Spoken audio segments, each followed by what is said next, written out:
Hello dear students, welcome back to organised knowledge channel. और आज की जो वीडियो है स्टूडेंट्स, उसमें हम डिस्कस करेंगे worksheet number 32 for class 10th social science की बच्चों ये वर्कशीट है जो आपके लिए 23 सितंबर 2021 के लिए शेड्यूल की गई है।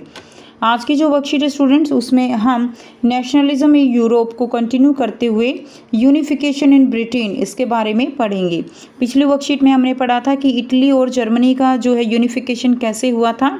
सो इस वर्कशीट में हम ब्रिटेन के यूनिफिकेशन की कुछ यूनिक बातों के बारे में जानेंगे।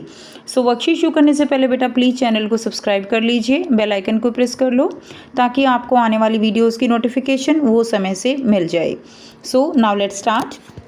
The formation of the nation state was not the result of a sudden upheaval or revolution, but was the result of a long drawn out process। देखिए, जो नेशन की फॉर्मेशन थी वो एकदम से कोई जो है एकदम से रेवोल्यूशन नहीं हुआ था, वो एक सडन चेंज नहीं था, वो धीरे धीरे होने वाला एक जो है प्रोसेस था। हमने पिछली वर्कशीट्स में पढ़ा कि जो नेशनलिज्म है उसके बीज जो बोए गए वो फ्रेंच रेवोल्यूशन से बीज बोए गए। उन बीजों से एक प्लांट बना, जो प्लांट था वो नेशनलिज्म का प्लांट था, और उस प्लांट पर जो फ्रूट आए वो फ्रूट आए किसके? यूनिफिकेशन के। जर्मनी का यूनिफिकेशन, इटली का यूनिफिकेशन, ब्रिटेन का, जो है हम अब आगे पढ़ेंगे अभी, जो यूनान है उसका यूनिफिकेशन हुआ। तो ये सब क्या था? ये सब फ्रूट्स थे किसके? जो फ्रेंच रेवोल्यूशन का बीज था उसके। और उसी का एक फ्रूट जो है यहाँ पर हम डिस्कस कर रहे हैं, that is unification of Britain. But ये जो यूनिफिकेशन था ब्रिटेन का, ये बाकी जो यूनिफिकेशन थे इटली जर्मनी उनसे थोड़ा सा यूनिक था। क्यों? क्योंकि वहाँ पर युद्ध हुए थे, लोगों का खून बहा था, ठीक है।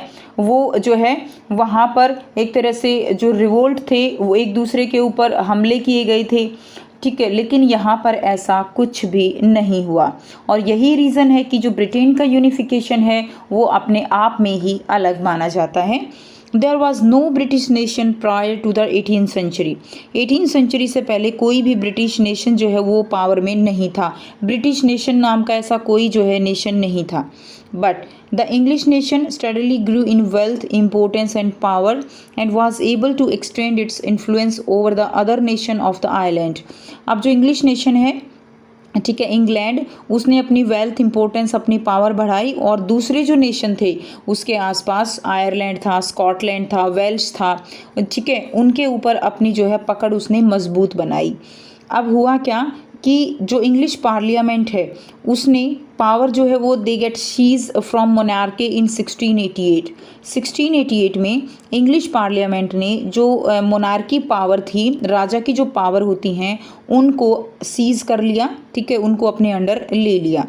इसके बाद क्या हुआ? The United Kingdom of Great Britain was formed in 1707 with England and Scotland। उसके बाद जो स्कॉटलैंड है और इंग्लैंड है 1707 में ये दोनों आपस में मिल गए और United kingdom of great Britain ये फॉर्म हो गया, ठीक है। तो इस तरह से ये एक 1707 का एक रेवोल्यूशन था जब इसका यूनिफिकेशन शुरू हो गया। वेल्स जो है वो पहले ही मिल चुका था, अब रह गया था केवल Ireland. So after the failed revolt of 1798 में जो रिवोल्ट किया गया वो फेल हो गया। Ireland was forcibly incorporated into the United Kingdom in 1801। 1801 में आयरलैंड को एक तरह से आप कह सकते हो फोर्सिबली उसको जो है अपनी जो ब्रिटेन है उसके अंदर मिला लिया गया। नाउ अब जैसे जैसे ये जो अलग अलग जो नेशन थे वो मिलते जा रहे थे, तो उनका जो फ्लैग था वो भी जो है आपस में मिलता जा रहा था।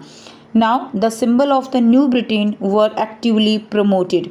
अब जो न्यू ब्रिटेन बना, ठीक है, उसमें जो है वो एक्टिवली प्रमोट जो है उसको किया गया, यानी उसके अंदर एक ही फ्लैग है, एक ही जो है करेंसी है, इस तरह से उसको जो है फिर प्रमोट किया गया। अब नेक्स्ट देखिए, ग्रीक वॉर ऑफ इंडिपेंडेंस की जो ग्रीक है, ग्रीस था, वो कैसे इंडिपेंडेंट हुआ। Greece was the part of Ottoman empire since 15th century. 15th century से ही जो ग्रीस है वो ऑटोमन एम्पायर का एक पार्ट था। The growth of revolutionary nationalism after French Revolution sparked off a struggle for independence among Greeks। तो जो 1798 की जो रेवोल्यूशन था उसके बाद जो ग्रीक के जो लोग थे उनके अंदर भी एक तरह से नेशनलिज्म की जो भावना है वो जागृत होने लगी।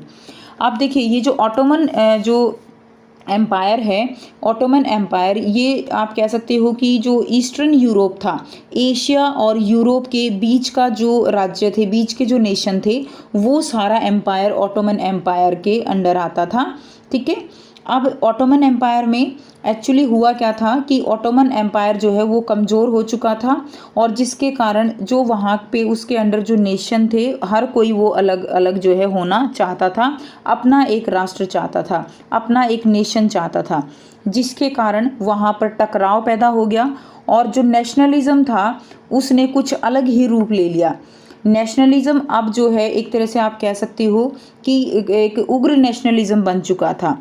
अब भावना जो है वो नेशन को लेकर नहीं थी, भावना थी कॉलोनीज जो है वो बनाने की, यानी दूसरे जो राष्ट्र थे, दूसरे जो एम्पायर थे उनको अपने अंडर जो है अपने अधीन करने की, जिसके कारण एक दूसरे से जो है युद्ध होने शुरू हो गए और इसमें जो बाकी यूरोप की आप कह सकते हो कि पावर थी वो भी इस कंपटीशन में कूद पड़ी और उन्होंने आग में घी डालने का काम किया और धीरे धीरे एक बेस बना फर्स्ट वर्ल्ड वॉर का। तो इसमें हुआ क्या, इसके बाद देखिए इसमें देखते हैं क्या हुआ। The struggle for independence started in 1821। 1821 में जो है इसकी इंडिपेंडेंस के लिए स्ट्रगल शुरू किए गए और जो ग्रीक है वो अपने आप में ही एक बहुत ही महान जो है नेशन कहा जा सकता है, क्योंकि यहाँ से बहुत बड़े बड़े कलाकार, बहुत बड़े बड़े फिलोसफर, वो सब जो है वो ग्रीक से ही बिलोंग करते थे। ठीक है, अपने आप में ही इसकी एक कह सकते हो कि एक महानता है ग्रीक की। अब Greek living in exile and also from the many west European, ठीक है, they support to independent the Greek. अब यहाँ पर जो बाहर लोग रहते थे जो ग्रीक के थे, बहुत अपने आप में जो है आर्टिस्ट थे, फिलोसफर थे, उन्होंने भी इस चीज़ को सपोर्ट किया। उन्होंने भी ग्रीक को एक अलग से नेशन बनाने के लिए, एक पहचान देने के लिए जो है अपनी अपने तरीके से हेल्प की। Many poets and artists mobilized public opinion to support Greek struggle. Poet थे, आर्टिस्ट थे, उन्होंने सपोर्ट किया। The English poet Lord Byron organized funds and later went to fight in the war, where he died of fever in 1824. English poet थे Lord Byron, उन्होंने funds organise किया, पैसा इकट्ठा किया और जो है युद्ध में भी गए, लेकिन वहाँ पर वो जो है फीवर के कारण 1824 में मारे गए। The Treaty of Constantinople and 1832 recognized Greece as an independent nation. इसमें क्या हुआ, ट्रीटी जो है वो कॉन्स्टेंटिनोपोल की जो है वो ट्रीटी हुई 1832 में। और ये जो कॉन्स्टेंटिनोपोल है ये जो है पहले इसका आप कह सकते हो फॉर्मर नेम है किसके लिए, इस्तांबुल के लिए, इस्तांबुल जो कि कंट्री है और ये एक सिटी हुआ करता, ठीक है। और जो तुर्की है, टर्की, उसकी कैपिटल होता था ये 1923 तक, ठीक है। तो ये जो ट्रीटी की गई थी उसके बाद जो है जो ग्रीस है वो जो है क्या हो गया, यहाँ पे इंडिपेंडेंट हो गया। नेक्स्ट देखिए, nationalism and imperialism, Balkan problem. अब बाल्कन जो है वहाँ पर कैसे जो है नेशनलिज्म वो जो है आया था। नेक्स्ट देखिए, नेशनलिज्म एंड इम्पेरियलिज्म, ठीक है। अब हम पढ़ेंगे बाल्कन प्रॉब्लम। अब ये बाल्कन समस्या क्या थी। बाल्कन जो है वो एक रीजन था, ज्योग्राफिकल एंड एथनिक वेरिएशंस थी, यहाँ पे बहुत ज़्यादा वेरिएशंस थी। बाल्कन ये पेनिनसुला है इन साउथ ईस्ट यूरोप, तो यहाँ पे छोटे छोटे बहुत सारे स्टेट्स थे और ये सारे स्टेट्स जो है जैसे नेशनलिज्म फैला तो ये सारे के सारे स्टेट्स अपने आप को जो है क्या करना चाहते थे, अपने आप को एक नेशन के रूप में देखना चाहते थे। और अगर हम आज की बात करें तो जो बाल्कन एरिया है उसमें रोमानिया, बुल्गारिया, अल्बानिया, ग्रीस, ठीक है, Greece and Macedonia, Croatia, Slovenia, Serbia, Iraq, ये सारे जो कंट्री हैं वो इसके अंदर आते हैं। whose inhabitants were broadly known as Slavs। अब देखिए जो इसके मूल निवासी हैं, इनहैबिटेंट्स हैं, उनको जो है क्या कहा जाता था, उनको जो है स्लाव्स कहा जाता था। A large part of the Balkan was under the control of Ottoman Empire। और जो बहुत सारा पार्ट था वो किसके कंट्रोल में था, वो ऑटोमन एम्पायर के कंट्रोल में था। ऑटोमन एम्पायर जो कि ईस्टर्न यूरोप और एशिया जो है उसके बीच के जो हिस्सा था वो सारा क्या था, वो ऑटोमन एरिया था।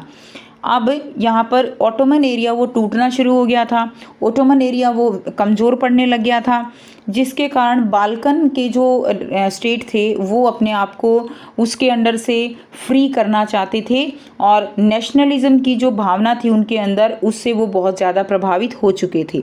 Now the spread of the ideas of romantic nationalism in the Balkan together with the disintegration of the Ottoman Empire made this region very explosive। धीरे धीरे इस रीजन में जो है नेशनलिज्म का एक्सप्लोजन होना शुरू हो गया। One by one European subject nationalist broke away and declare their independence. धीरे धीरे हर एक जो स्टेट था उसने अपने आप को इंडिपेंडेंट जो है डिक्लेयर करना शुरू कर दिया। As the different Slavic nationalism struggles to define their identity and independence, the Balkan area become an area of intense conflict. The Balkan states hope to gain more territory at the expenses of the others. During this period, there was an intense rivalry among the European power for control over this area. देखिए अब ये जो सारी बातें बोली गई है ना उसका सारों का मतलब क्या है कि जो बाल्कन के स्टेट थे जो अपने आप को फ्री करना चाहते थे, ठीक है, अब उनके लिए जो नेशनलिज्म केवल अपने आप को फ्री करना नहीं रहा, उनके लिए नेशनलिज्म हो गया ज़्यादा से ज़्यादा एरिया पर कंट्रोल करना, जितना हो सके उतना अपनाना, उतना हथियाना, ठीक है, जिससे क्या हुआ कि जो ये सारे जो नेशन थे, जो स्टेट थे वो आपस में भिड़ पड़े, ठीक है, कि कौन किसके अंडर कौन सा ज़्यादा एरिया वो हथियाएगा। तो युद्ध होने शुरू हो गए तो आग में जो है घी डालने का काम किया बाकी जो यूरोपियन जो राष्ट्र थे, नेशन थे, जो पावरफुल थे, वो इसमें कूद पड़े कि हम भी इनके ऊपर जो है अधिकार करेंगे और फिर वो आपस में टकरा गए, जिसके कारण क्या हुआ, फर्स्ट वर्ल्ड वॉर की जो है एक तरह से आप कह सकते हो बेस बनना शुरू हो गया। ठीक है, this further complicated the matter and this led to series of war in this region and finally the first world war. ठीक है, अब देखिए, अब आपको यहाँ पर 4 क्वेश्चंस दिए गए हैं, बहुत ही आप कह सकते हो इजी क्वेश्चन है। ठीक है, जितना हमने वर्कशीट में पढ़ा उसी से रिलेटेड यहाँ पे क्वेश्चन है, तो आइए डिस्कस करते हैं। फर्स्ट क्वेश्चन है students, if you had been in place of the poet Lord Byron how would you contribute in the Greek war of independence. अगर आप पोएट लॉर्ड बायरन की जगह पर होते then how will you contribute, कैसे आप independence में contribute करते। आंसर लिखेंगे, if I were in place of the poet Lord Byron I would have encourage the people there to participate in this freedom. तो मैं लोगों को एनकरेज करता पार्टिसिपेट करने के लिए and try to encourage those who were participating, और जो ऑलरेडी पार्टिसिपेट कर रहे थे उनको एनकरेज करता। सेकेंड क्वेश्चन है, The formation of nation state in Britain was not the result of sudden upheaval or revolution, but was the result of a long drawn out process। examine कि जो Britain का unification था वो एक revolution नहीं था, वो एक बहुत धीरे धीरे होने वाला प्रोसेस था। आपको इसको क्लियर करना है। So it is clear from the following facts that unification of Britain was unique. First है, unification of Britain was a unique process, it was a complex and long process and began in 1688 with a bloodless glorious revolution. ये जो revolution थी इसमें कोई blood नहीं बहाया गया, इसीलिए इसको ग्लोरियस रेवोल्यूशन भी कहा जाता है, जो कि 1688 में शुरू हुई। The United kingdom of Britain was formed in 1707 with the merger of Scotland. 1707 में स्कॉटलैंड को मर्ज कर लिया गया, वेल्स पहले ही हो गया। And Ireland was incorporated into Britain in 1801। 1801 में आयरलैंड को भी जो है इनकॉर्पोरेट कर लिया गया और इस तरह से ब्रिटेन का यूनिफिकेशन हो गया। क्वेश्चन नंबर 3 है, right A short note on the situation of the Balkan states. Balkan जो स्टेट्स थे उनकी सिचुएशन पे शॉर्ट नोट लिखना है। आंसर लिखेंगे, the Ottoman empire had become extremely weak. ठीक है, ऑटोमन जो एम्पायर था वो वीक हो चुका था and due to the feeling of nationalism all countries started wishing for independence. सारे जो कंट्रीज़ थे वो जो है इंडिपेंडेंट होना चाहते थे। All Balkan states were jealous of each other. जो बाल्कन स्टेट्स थे वो एक दूसरे से जेलस होने लगे थे। And each state wanted to grab more and more territories for themselves. जो हर एक स्टेट था वो ज़्यादा से ज़्यादा जो है क्या चाहता था, अपने लिए टेरिटरी चाहता था, अधिकार क्षेत्र चाहता था। All countries like Russia, Germany, England, Austria etcetera try to show their influence, सभी अपना इन्फ्लुएंस दिखाने लगे। As a result there were many war in the Balkan region and these wars created the ground for the first world war, जो war होने लगे और इससे जो है फर्स्ट वर्ल्ड वॉर जो है वो उसका ग्राउंड जो है वो क्रिएट हो गया। नेक्स्ट क्वेश्चन देखिए, question number 4, how did the rise of revolutionary nationalism after 1789 inspired the Greek war of independence and the struggle for independence in the Balkan state. जो रेवोल्यूशन था, फ्रेंच रेवोल्यूशन 1789 का, उसने किस तरह से ग्रीक वॉर को जो इंडिपेंडेंस है उसको इंस्पायर किया, ठीक है, और किस तरह से बाल्कन स्टेट्स में स्ट्रगल हुए इंडिपेंडेंस के लिए। सो French revolution gave ideas like equality, French revolution ने से क्या मिले थे, आइडियाज़ मिले थे, equality, freedom, one language, one law, democracy, one flag, nation states etcetera and sets example. These ideas inspired all the other countries of Europe as well as Greece and Balkan states to form nation states, ठीक है। इससे जो other countries थे Europe के, Greece, Balkan state, उनके अंदर भी nationalism की भावना जो है वो आ गई। तो ये थी स्टूडेंट्स आपकी आज की एसएसटी की वर्कशीट। आई होप सभी स्टूडेंट्स को ये क्लियर है। कोई भी डाउट है आप पूछ सकते हो। वीडियो अच्छी लगे तो प्लीज़ लाइक कर दीजिए, शेयर कर दीजिए और चैनल को सब्सक्राइब कर लीजिए। So thanks for watching. मिलते हैं नेक्स्ट वीडियो में नेक्स्ट वर्कशीट के साथ। Take care.